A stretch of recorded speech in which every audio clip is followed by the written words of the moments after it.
മണ്ഡലകാല മഹോത്സവത്തിന്റെ ഭാഗമായി ശബരിമലയിൽ വൻ ഭക്തജന തിരക്ക്. പുലർച്ചെ 3-ന് നട തുറന്നതു മുതൽ ദർശനത്തിനായി ഭക്തജനങ്ങളുടെ നീണ്ട നിരയാണ്.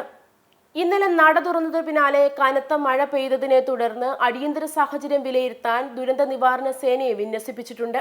തിരക്ക് വർദ്ധിച്ച സാഹചര്യത്തിൽ പോലീസ് സുരക്ഷ വർദ്ധിപ്പിച്ചു.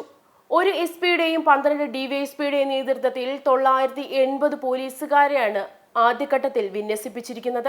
കേരള പോലീസും വളരെ വിപുലമായ രീതിയിലുള്ള സെക്യൂരിറ്റി അറേഞ്ച്മെൻറ്റ്സ് ആണ് ഈ വർഷം ഇവിടെ അറേഞ്ച് ചെയ്തിട്ടുള്ളത്.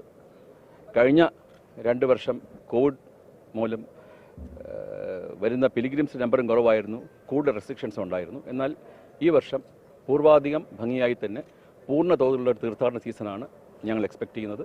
അതിനനുസരിച്ച് മുൻ വർഷങ്ങൾ കോവിഡിന് മുന്നുള്ള വർഷങ്ങൾ അറേഞ്ച് ചെയ്തതുപോലെ തന്നെയുള്ള വിപുലമായ അറേഞ്ച്മെൻറ്റ്സ് ആണ് ഇപ്പോൾ ഞങ്ങളിവിടെ ചെയ്തത്.